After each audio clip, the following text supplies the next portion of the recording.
They say blood is thicker than water, but my sister Madison proved that greed is thicker than both.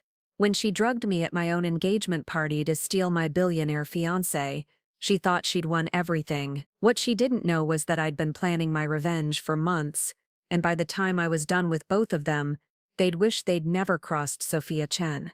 I'd love to know which corner of the globe you're watching from, and if this story speaks to you, make sure to subscribe. Tomorrow's video is one you absolutely can't miss. The champagne flute felt heavy in my trembling hand as I watched Madison laugh at something Derek whispered in her ear. 3 months had passed since that catastrophic night, and here they were, announcing their engagement at the same country club where Derek had proposed to me just 8 months earlier. The irony wasn't lost on anyone in our social circle, though most pretended not to notice the elephant in the room. Madison looked radiant in her cream-colored Valentino dress, the same designer I'd chosen for my own engagement announcement. Even her hair was styled identically to how I'd worn mine that night, long auburn waves cascading over one shoulder. She'd always been the prettier sister, the one who turned heads when we walked into a room together, but copying me down to the smallest detail felt particularly cruel.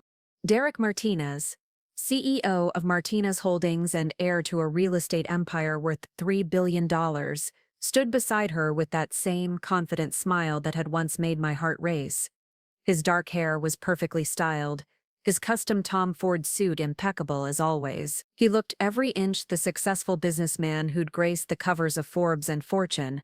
Looking at him now, I wondered how I'd ever been blind to the cold calculation behind those warm brown eyes. The guests at the Rosewood Country Club's grand ballroom whispered behind their champagne glasses, stealing glances at me whenever they thought I wasn't looking.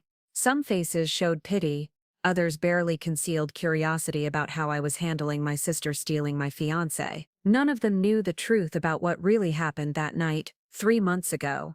I'd arrived at my own engagement party fashionably late, wearing a stunning emerald green gown that complemented the vintage Cartier ring Derek had slipped onto my finger weeks earlier.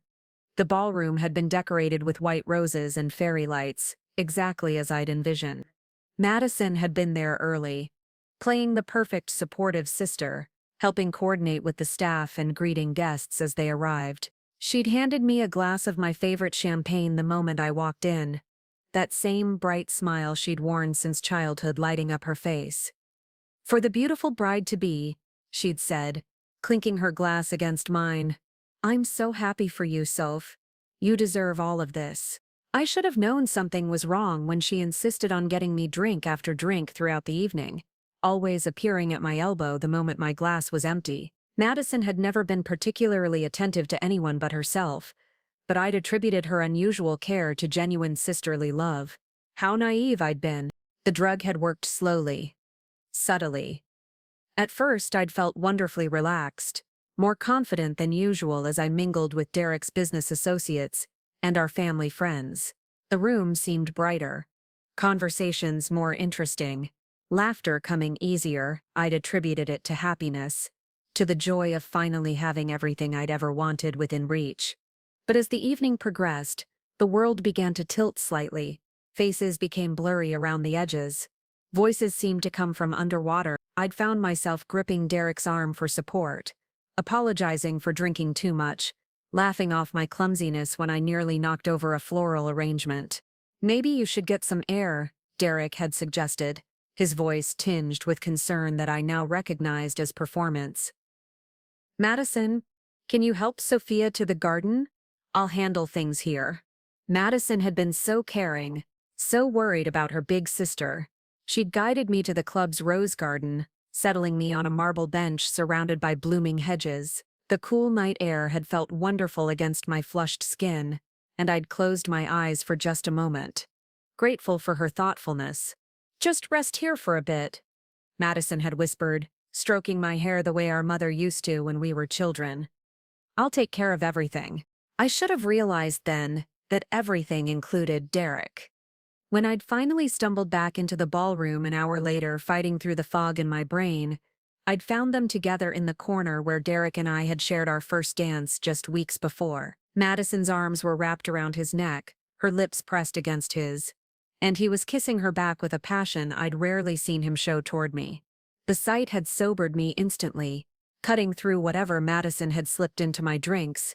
I stood frozen in the doorway, watching my sister and my fiancé in an embrace that spoke of familiarity, of something that had been building for far longer than one evening. This wasn't a moment of weakness or poor judgment. This was a relationship. Sophia, Madison had gasped when she'd finally noticed me standing there, pulling away from Derek with wide, guilty eyes. Oh my God. I'm so sorry. I don't know what happened. The champagne, and Derek was comforting me about something, and but Derek hadn't looked sorry. He'd looked relieved, like a weight had been lifted from his shoulders.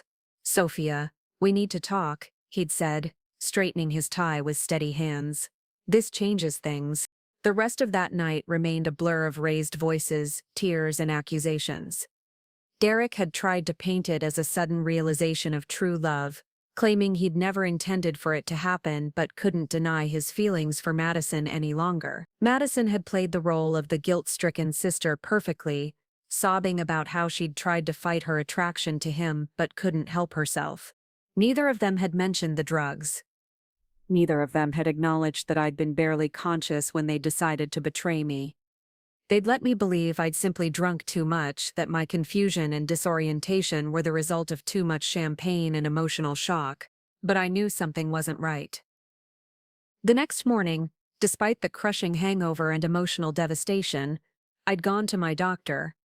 The blood tests had confirmed what I'd suspected: Rohypnol, along with a cocktail of other substances designed to lower inhibitions and cloud judgment. Someone had deliberately drugged me at my own engagement party. It had taken me weeks to piece together the full scope of their betrayal. Madison had been working as Derek's personal assistant for 6 months before our engagement, a job I'd helped her get when she'd been struggling to find work after college. She'd had access to his schedule, his personal life, his business dealings. She'd known about the engagement ring weeks before Derek proposed, had helped him plan the surprise, had even suggested the restaurant where he'd gotten down on one knee. The real kicker had come when I'd hired a private investigator to dig deeper. Madison and Derek had been having an affair for 4 months before my engagement party. 4 months of secret meetings, stolen kisses, and careful planning. The private investigator had photos, credit card receipts, hotel reservations, all the evidence of a systematic campaign to steal my life. They played me perfectly. Derek had proposed to me because it was expected, because our families moved in the same circles and a marriage between us would be advantageous for his business. But his heart had already belonged to Madison, and she'd been more than willing to take what she wanted. The drugs hadn't been about making me compliant. They'd been about giving them the perfect opportunity to get caught. They'd wanted me to see them together, wanted the dramatic revelation that would give Derek an excuse to break our engagement without looking like the villain. In their version of events, he was a man torn between 2 sisters who'd made an impossible choice based on true love. Now, watching them celebrate their engagement in the same venue where they'd destroyed my life, I felt nothing but cold satisfaction. They had no idea what was coming. I'd spent the last 3 months rebuilding myself from the ground up. The devastation had been real.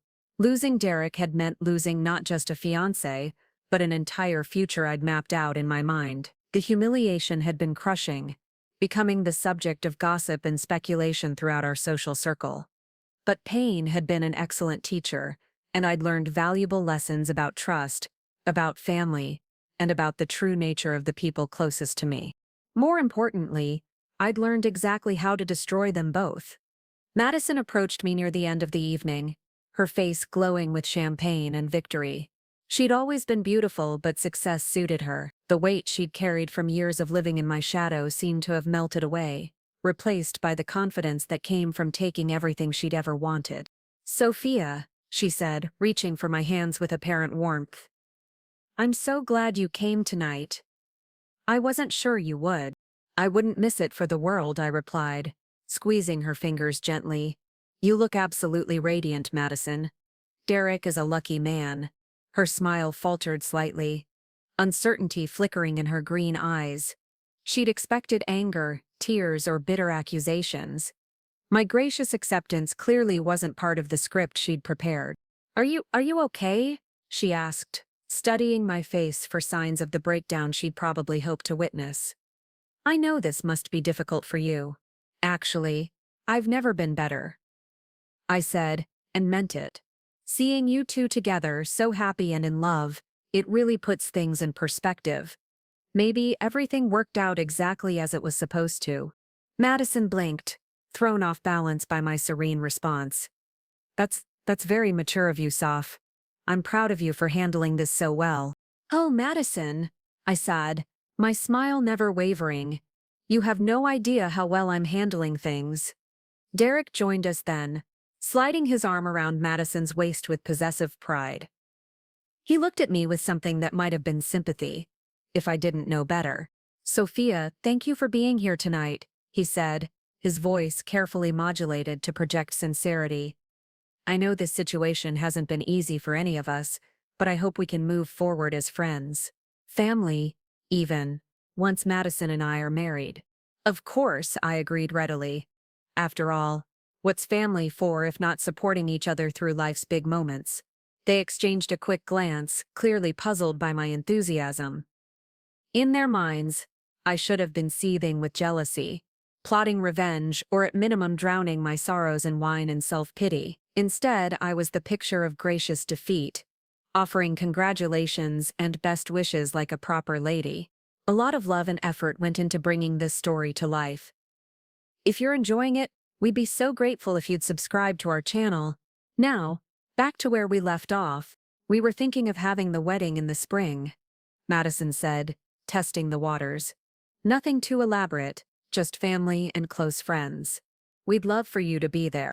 I wouldn't dream of missing it, I assured her.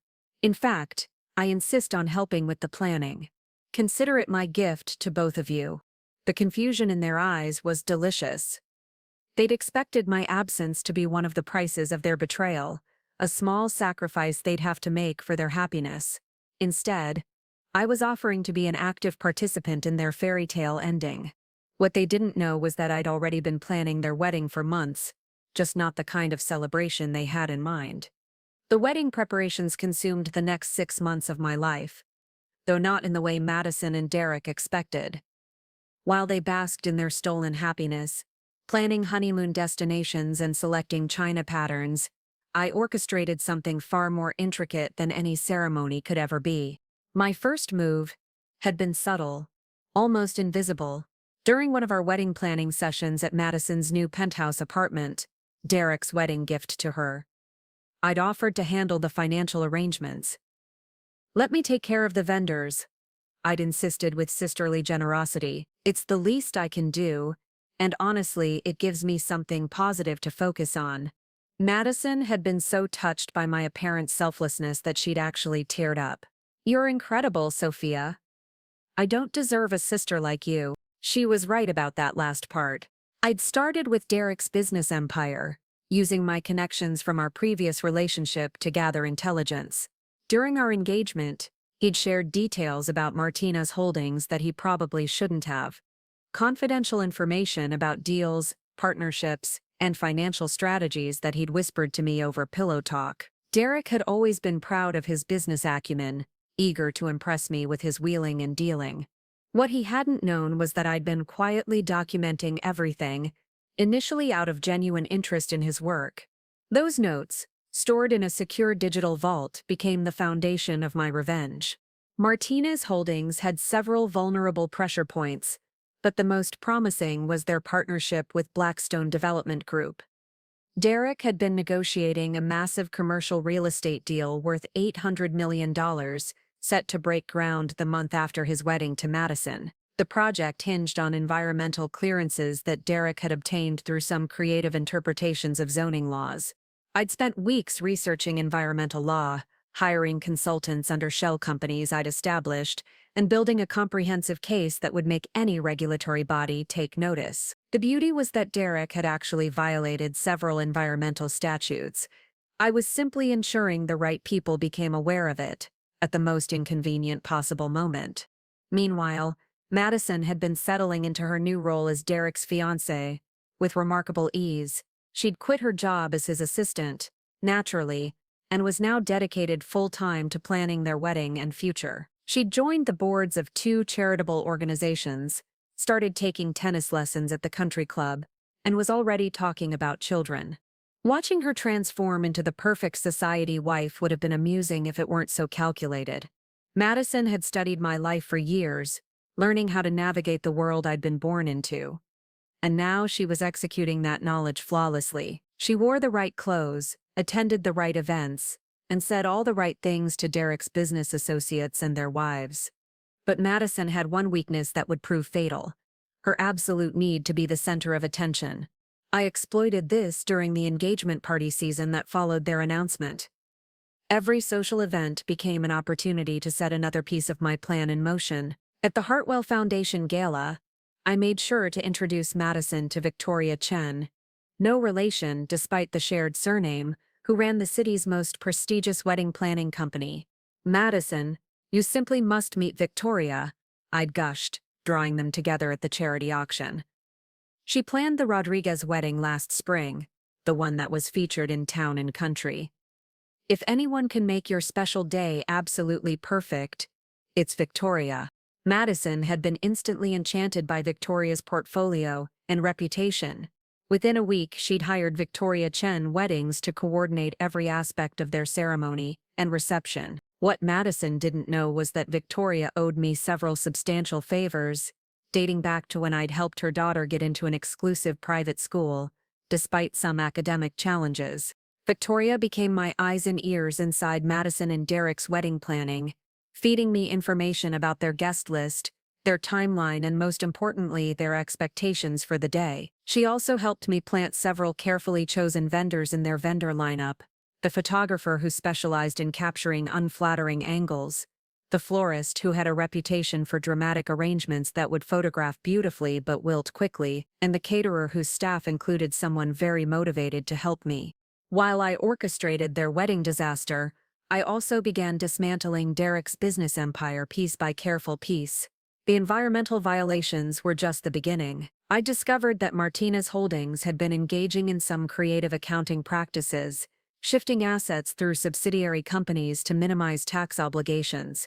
None of it was technically illegal, but it painted a picture of a corporation willing to bend rules for profit. I'd also learned about Derek's habit of mixing business and pleasure in ways that would make shareholders very uncomfortable.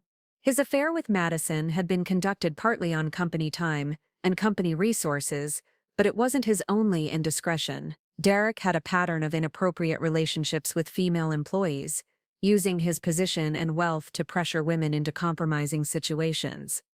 My private investigator had uncovered 3 other women who'd worked for Martinez Holdings and left under suspicious circumstances, all receiving generous severance packages that included non-disclosure agreements.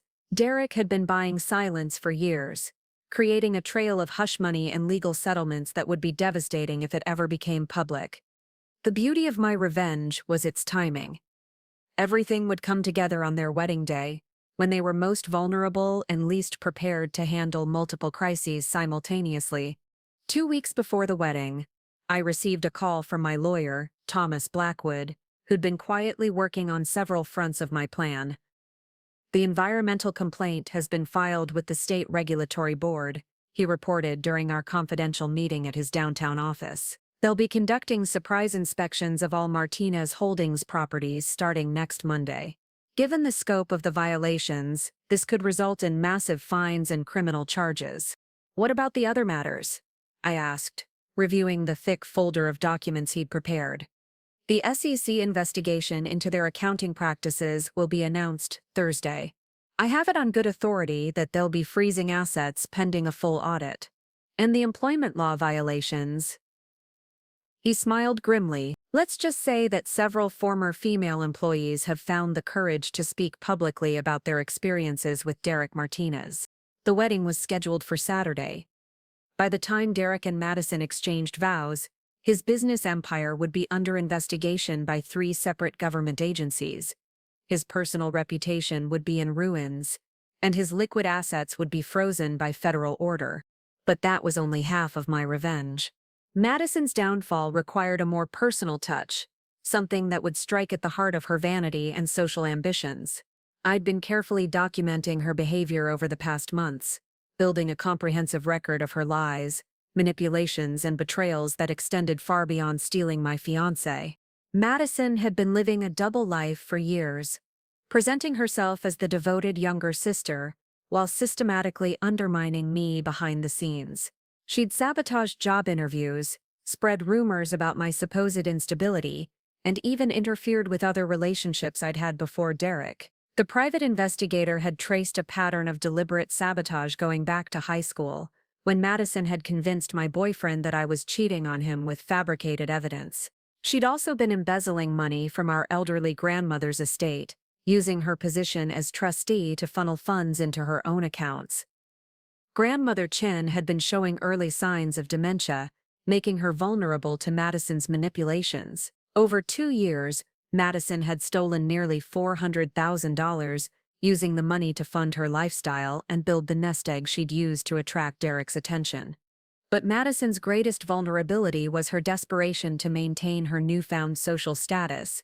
She'd built her new identity entirely around being Derek's wife, Derek's equal, Derek's partner in high society. When Derek fell, she'd fall with him, unless she could find a way to distance herself quickly enough. I was counting on her choosing self-preservation over loyalty. The week of the wedding, everything began falling apart, exactly as I'd orchestrated. Monday morning, environmental inspectors showed up at Martinez Holdings headquarters with warrants and testing equipment. By Tuesday, local news stations were reporting on potential violations at several high-profile development projects. Wednesday brought the SEC announcement, sending Martinez Holdings stock into freefall and prompting calls for Derek's resignation from the board of directors. Thursday's headlines were the most damaging: Martinez Holdings CEO accused of sexual harassment by multiple former employees. The story detailed a pattern of predatory behavior, backed by legal documents and financial records showing payoffs to silence victims. Derek's carefully cultivated image as a respectable businessman crumbled overnight. I watched it all unfold from my apartment, sipping champagne and monitoring news coverage with satisfaction. Derek's phone had been ringing constantly, his lawyers scrambling to contain the damage, his business partners distancing themselves as quickly as possible. The man who'd stolen my sister from me was discovering what it felt like to lose everything that mattered to him. Friday afternoon, Madison called me in tears. "Sophia, I don't know what to do," she sobbed into the phone. "Derek is talking about postponing the wedding. Maybe canceling it entirely. He says he needs to focus on clearing his name, that having a big celebration right now would look insensitive. But we've already paid for everything. All the guests are traveling here, and I can't handle this falling apart." "Oh, Madison," I said, injecting just the right amount of sympathy into my voice. "I'm so sorry. This must be incredibly difficult for you. Have you considered that maybe Derek is trying to protect you from being associated with all this negative publicity?" "What do you mean?" she asked, her voice small and uncertain. "Well, if the wedding goes forward as planned, you'll be linked to all these scandals. Your name will be in the papers alongside his. Your reputation will be tied to his legal troubles. Maybe postponing isn't such a bad idea. Just until he can sort everything out." I could practically hear her mind racing, calculating the social cost of being Derek's wife versus the financial cost of canceling their elaborate wedding. Madison had always been practical above all else, and I was offering her permission to choose self-preservation. "But if we cancel now, everyone will think I'm abandoning him when he needs me most," she said, though her tone suggested she was already considering it. "Not if you handle it right," I suggested carefully. "You could position it as a mutual decision, maybe even suggest that you want to wait until you can celebrate properly, without all these distractions. People will understand. They might even admire your discretion." By Saturday morning, the wedding was officially postponed due to unforeseen circumstances requiring Mr. Martinez's immediate attention. The press release, carefully crafted by Madison's new publicist, painted her as a supportive fiancé who understood the demands of business and preferred to wait for a more appropriate time to celebrate their union. What the press release didn't mention was that Madison had already moved out of Derek's penthouse and was staying at a luxury hotel while she considered her options. I spent that Saturday at a spa, enjoying a full day of pampering while Derek and Madison dealt with the aftermath of their collapsed wedding. Vendors needed to be canceled, guests needed to be notified, and deposits needed to be recovered where possible. The fairy tale wedding Madison had planned for months dissolved into a logistical nightmare of phone calls, legal negotiations, and public relations damage control. But I wasn't finished with either of them yet. The following Monday, I had lunch with Madison at her favorite restaurant, the same place where Derek had proposed to me nearly a year earlier. She looked exhausted, her usual perfect appearance slightly disheveled, her confidence shaken by the rapid deterioration of her carefully constructed new life. "I don't understand how everything went wrong so quickly," she said, picking at her salad without much appetite. Derek was so successful, so stable. How could he have been hiding all these problems? Maybe he wasn't hiding them, I suggested gently. Maybe you just weren't looking hard enough. When someone seems too good to be true, they usually are. Madison's eyes flashed with something that might have been anger or recognition. "Are you saying I should have known?" "I'm saying that maybe you were so focused on getting what you wanted that you didn't stop to consider whether it was worth having." I leaned forward, my voice dropping to a confidential whisper. "Madison, can I ask you something? Did you ever feel guilty about what happened at my engagement party?" She went very still, her fork frozen halfway to her mouth. "What do you mean?" "I mean drugging me so you could steal my fiancé." I said it so casually, so matter-of-factly, that for a moment she didn't seem to process what I'd said. Then the color drained from her face. "I don't know what you're talking about," she said, but her voice was shaking. "Of course you do." I pulled out my phone and showed her a photograph. Madison at a pharmacy 3 days before my engagement party, purchasing the exact combination of substances that had shown up in my blood work. My private investigator has been very thorough. Credit card receipts, security footage, witness statements. "Did you really think I wouldn't figure it out?" Madison stared at the photo, her mouth opening and closing without sound. Finally, she managed to whisper, "How long have you known?" "Since the morning after my engagement party, when I went to the doctor and had my blood tested. The real question is, how long have you been planning this revenge fantasy of yours?" I leaned back in my chair, enjoying the shock and growing fear in her eyes, because drugging your own sister to steal her fiancé isn't exactly a spur-of-the-moment decision. "Sophia, I can explain." "Oh, I don't need an explanation. I know exactly why you did it. You've always been jealous of me, always wanted what I had, and for once you saw an opportunity to take it. What I want to know is whether you have any idea what you've cost yourself." Madison was crying now, tears streaming down her cheeks as she realized the full scope of what was happening. "You did this. You destroyed Derek's business, ruined the wedding, turned my life upside down. This is all because of you." "This is all because of you," I corrected firmly. "You made the choice to drug me, to steal my fiancé, to build your happiness on my misery. I just made sure you got exactly what you deserve." "What do you want?" she asked, her voice breaking. "Money? An apology? What will it take for you to stop this?" I smiled, the same warm, sisterly smile I'd given her at Derek's engagement party announcement. "Oh, Madison, I'm not going to stop this. In fact, we're just getting to the best part." I reached into my purse and pulled out a thick manila envelope, sliding it across the table to her. "Those are copies of the financial records showing how you've been stealing from Grandmother Chen's estate. $437,000 over 2 years, to be precise. I've already forwarded the originals to the district attorney's office." Madison's hands shook as she opened the envelope, scanning the bank statements and financial documents that laid out her crimes in black and white. "You can't prove I stole anything. I'm the trustee. I was managing her money, for her benefit, not yours. The Louis Vuitton handbags, the European vacation, the down payment on that BMW you bought last year, none of those were legitimate estate expenses, And given grandmother's condition, the court is going to take a very dim view of someone who took advantage of an elderly woman with dementia. She's not that bad, Madison protested weakly. She still recognizes us, still knows who we are. Sometimes, I agreed. But according to her medical records, which I obtained through perfectly legal channels, she's been declared mentally incompetent to manage her own financial affairs. That makes your theft a felony, punishable by up to 10 years in prison. Madison stared at the documents, her face gray with shock and terror.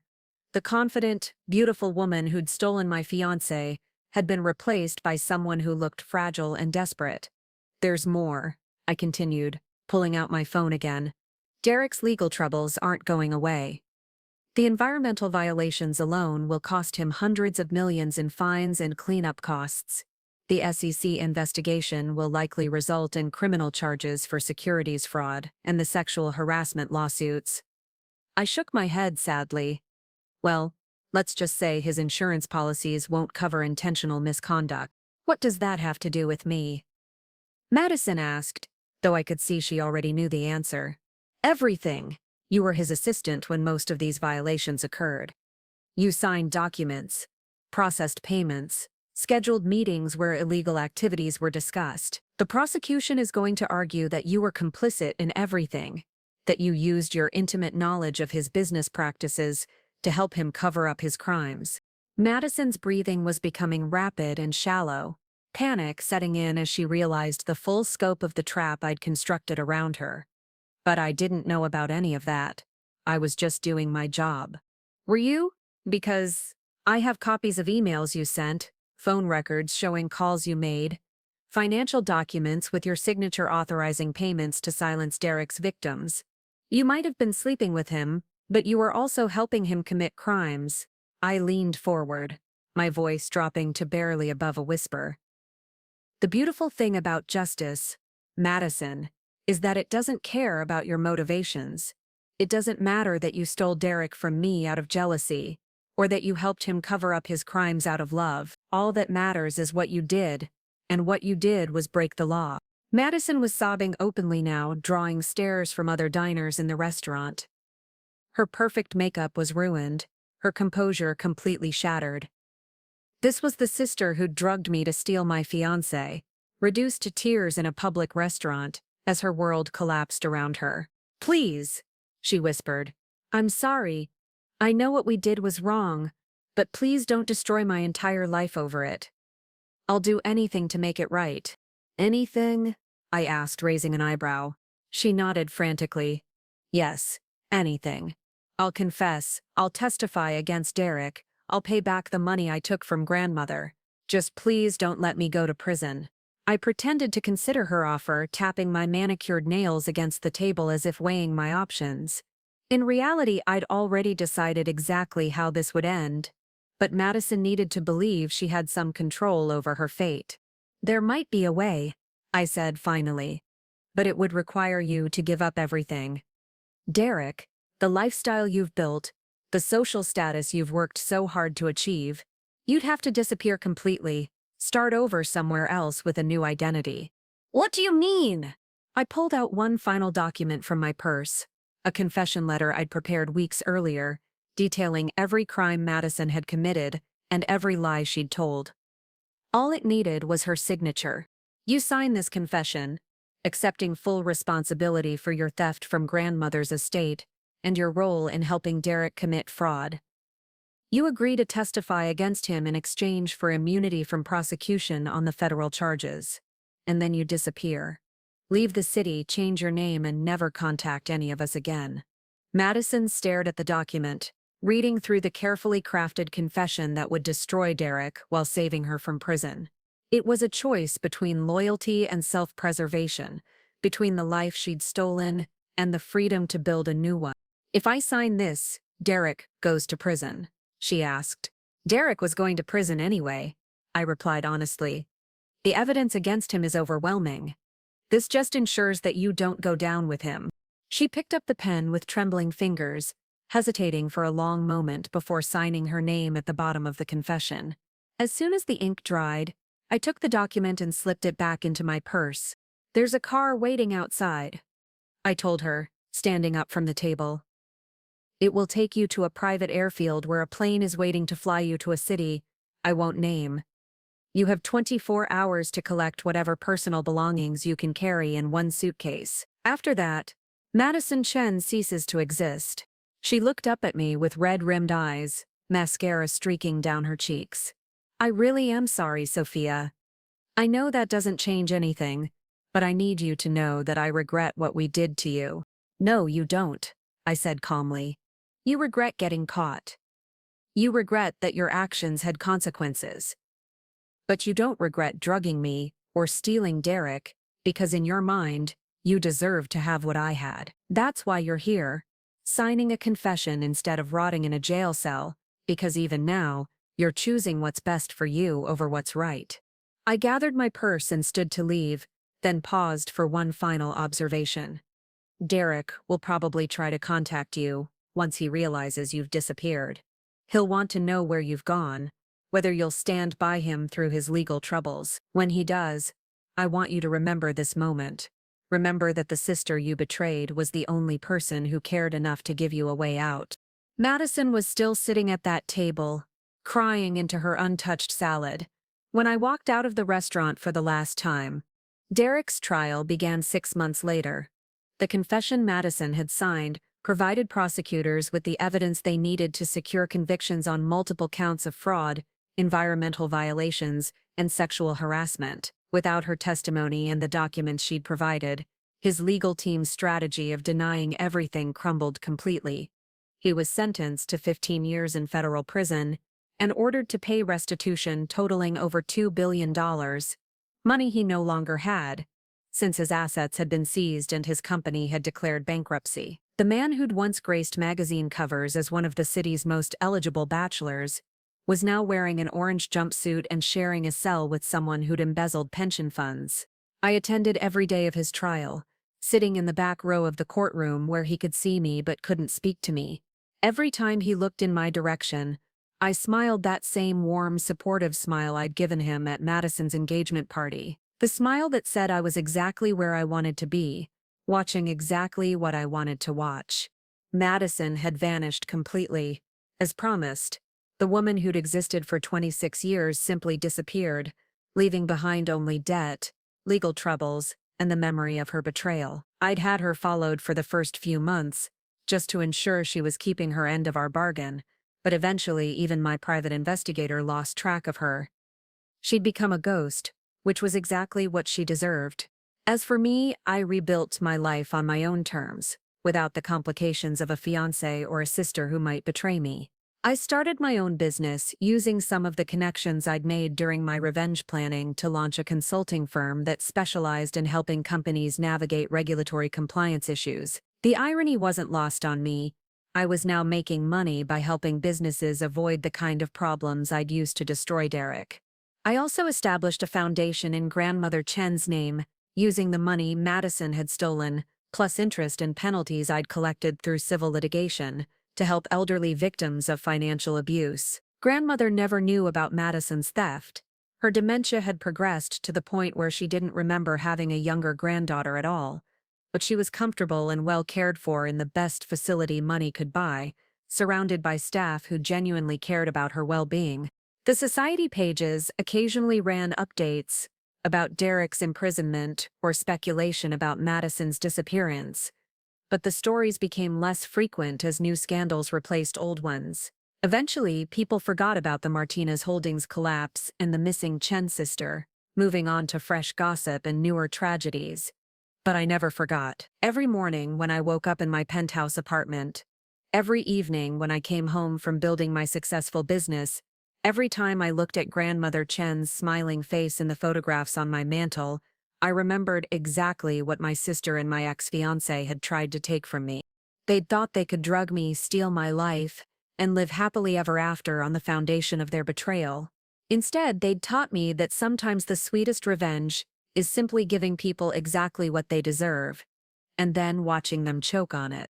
Blood might be thicker than water, but justice is thicker than both. And justice, unlike family loyalty or romantic love, never lets you down. Looking for more?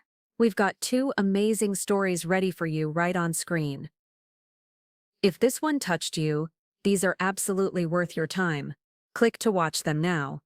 And hey, subscribe and hit that bell to never miss our latest uploads.